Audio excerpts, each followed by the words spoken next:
Hello and welcome to World Talks on TVP World with me, Ashim Kumar. Ukrainian drones have struck a major gas processing plant in southern Russia, igniting a fire and disrupting energy supplies from Kazakhstan. The attack comes amid renewed uncertainty over Washington's stance on the war. According to the Financial Times, US President Donald Trump reportedly urged Volodymyr Zelenskyy to hand over the entire Donetsk region to Russia before reluctantly agreeing to freeze the conflict. Joining me to discuss the implications is Joshua Burgin, founder of the Alliance for Global Security. Joshua, welcome back to TVP World and thanks for taking the time. Good evening, Mr. Kumar. Nice to be with you tonight. Pleasure. So, assuming that the Financial Times is right, what do you make of what happened during the meeting between Presidents Trump and Zelenskyy? Well, I'd start by saying that that's a pretty big assumption. No one really knows what happens, and the president has been incredibly flexible in terms of his goals and objectives over the past weeks. We know that there was an offer of Tomahawk missiles, and then apparently that was retracted after a conversation with Vladimir Putin. Clearly, the president of the United States is dead set on getting to some kind of a deal. And so it's not surprising that there may be some talk of land concessions, but nevertheless, we've at least seen some tweets in the past few weeks that have suggested that Ukraine can have it all.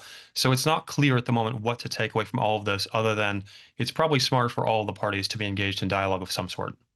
Understood, but land concessions would essentially be rewarding the aggressor and would suggest, well, Putin's going to wait for things to calm down and then do it all over again. I mean, that's the risk, isn't it? Well, it certainly is, and I can absolutely see why Vladimir Zelenskyy would say no. That's a non-starter. If I were advising President Zelenskyy, I would tell him absolutely to push back on any concessions of land for the very reason you've pointed out, that Russia is the aggressor here. Russia has taken it on itself to attack a peaceful neighbor that represented no military threat to them. And as a result, why would it make any rational sense in the historic way the rules of the world have worked to grant land? Russia hasn't won here. In fact, they continue to be on the back foot. And to your point at the big top of the program, where Ukraine has been systematically hitting critical energy infrastructure, not critical infrastructure for the everyday Russian people, but the stuff that enables Russia to continue to fund and prosecute this war. I want to come to the attacks on Russian infrastructure in just a second. So, what do you think President Trump's game plan is in terms of the Tomahawks deliveries? Well, certainly it was at least a tentative offer, an offer that has been withdrawn, at least for now, in the face of a potential meeting with Putin.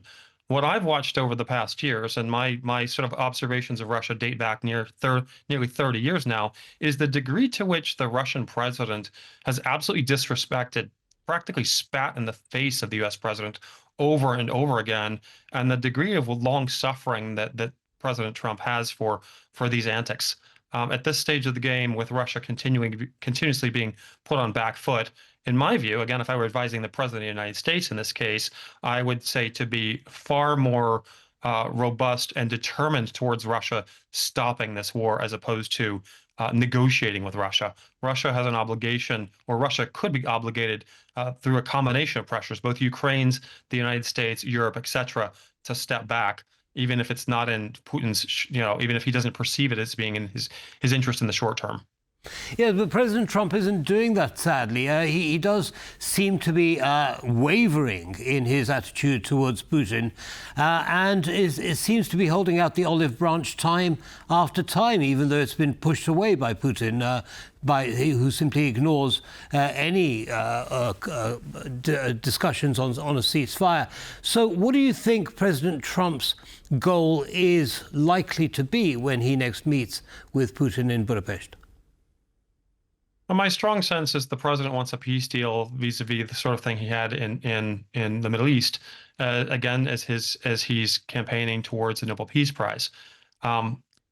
Perhaps this makes his vantage point a little short-sighted. I think that the Middle East offers a pretty strong instruction for how you're successful. The coordinated military attack on Iran, which undercut the ability of Hamas and Hezbollah to engage as proactive as they previously had been, was the starting point for a negotiation. And in the same way that Hamas, Hezbollah both have really no leverage, until Russia has no leverage, I don't think that there's going to be any sort of a deal. And if I were advising the president, I would tell him as much. Until Russia has zero leverage, they're not likely to get any sort of a meaningful deal. And no land swap will guarantee any meaningful peace for the long term. And of course, providing Ukraine with Tomahawks might give President Trump and President Zelensky leverage for peace talks. So we shall see what happens with that. Let's move on to attacks on infrastructure. As you say, most of the Russian attacks have been on civilian targets, whereas Ukrainian attacks on Russia have been on energy infrastructure, predominantly, and military infrastructure. Now, with regard to the bombing of this processing plant, what is the impact likely to be on Putin's war chest? I mean, look, this is something like 25 hits on their energy infrastructure now in the past months. I frankly can't tell you why it took so long for Ukraine to be targeting there. I would assume there's at least some tacit blessing from Washington on this. It's obviously opaque. We don't know precisely, but Ukraine should continue aggressively hitting the sort of things that enable Russia to fund its war. The pocketbook or the purse is the real key here. And as other points of leverage, whether that's sanctions, whether it's perhaps the taking of the $300 billion sitting in Europe, all these things coupled together make Russia's position ever more narrow. Okay, now let's move on to Europe and Europe's response. Polish Prime Minister Tusk said that, it's much more important now that Europe stand with Ukraine in a united way. What do you think that Europe could and should do to further support Ukraine? Well, I think Europe has its own problems. I mean, absolutely, I agree with the Prime Minister of Poland. Europe should stand united with Ukraine, but it should stand united on self-interest, in so much as the Russians have diminished the ability of the head of the European Union, Ursula von der Leyen's plane, to land safely not long ago. The degree of incursions, which I really don't like this word, this is intentional probing and testing of defenses and infrastructure, both in Romania, Poland, along in the Baltics as well. Europe needs to stand not just with Ukraine, but be assertive. Now, I understand Europe may not want to engage in a military tactic, but there's $300 billion there that Europe should get off of its hands and understand that this is not the normal order. Russia has broken the rules over and over and over again. While Europe may not wish to do that on its sort of an intellectual basis, in creating a consequence for Russia, a meaningful one, is necessary, and it's high time Europe stand up and be counted. Talks about wanting to have autonomy, talks about wanting to be respected. To be respected, you need to be slightly feared. And the notion that Europe can bring a meaningful impact through those monies sitting in Belgium, I think is the low-hanging fruit that it should move forward with. Indeed, and it seems that Europe is continually having talks about talks most of the time, and to come to any kind of decision. Now, some analysts say that Russia is actually already at war with Europe in the way in which it conducts hybrid warfare, cyber war, and so on. What would you say to that viewpoint? Russia has openly stated its hostility towards the Western world. But Russia has openly stated these things going back to 2008 and the Munich Security Conference back then, when Putin basically railed and blasted the world. And whether we consider cyber attacks, sabotage, these most recent instances, which, as you describe as hybrid warfare, clearly Russia is being the aggressor here, and it's not encountering resistance. And in that old line that is attributed to Lenin, the notion that you use your saber or use your point and push until you hit something that's hard, the Russians have yet to hit hard Europe. And I think that's unfortunate, and a reflection more on Europe than it is on Russia, who's been very open about their aims and objectives. Understood. Now, what about within Russia? What's the level of support like for Putin and his ongoing war with Ukraine, his provocations against the rest of Europe, the Baltic states, and so on? How stable is his position? Well, if we're looking at sort of public opinion, that's pretty hard to gauge, though it's clear that Russia, as the Kremlin, has almost absolute control over any public narratives that are floating down the pike. Certainly some Russians view themselves as aggrieved, the victims here that must push back. But this is the Russian Kremlin's sort of fantastical view. I personally believe that to the degree to which Putin is pushing right now is reflective of the fact that he understands his position is likely tenuous within the elites, and he could well end up in a pine box if he gives even an inch. And it's literally then on the West to ensure that we push him to that compromised position, and perhaps that might be offering an olive branch of an escape route somewhere where he can claim asylum should he find himself in a place where it's untenable any longer within the hornet's nest, the snake nest that is the Kremlin and leadership there. Well, you talk about Putin in a pine box. I mean, many of his elites have found themselves in a pine box. Do you think that that was because Putin has felt threatened by them? Oh, certainly. I mean, there's no question that these are signals to the elites within that environment that they can be next. But this is one of those things that, you know, the straw that breaks the camel's back is rarely the heaviest one, and Putin's been stacking straws on the camel's back now for a while.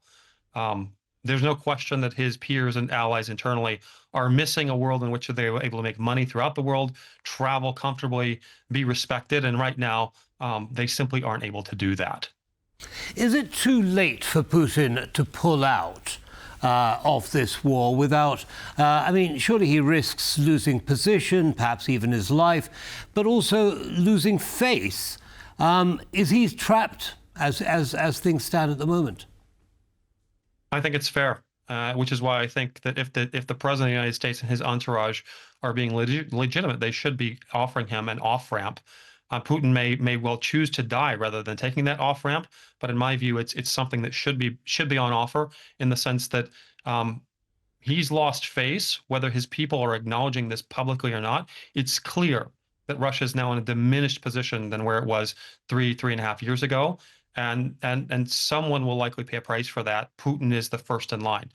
To that point at the pine box, or to him losing his life as a result of a rearrangement, there continues to be open discussion around Swan Lake being played, and I think we're likely to hear it sooner rather than later. I don't think this man is going to die of old age.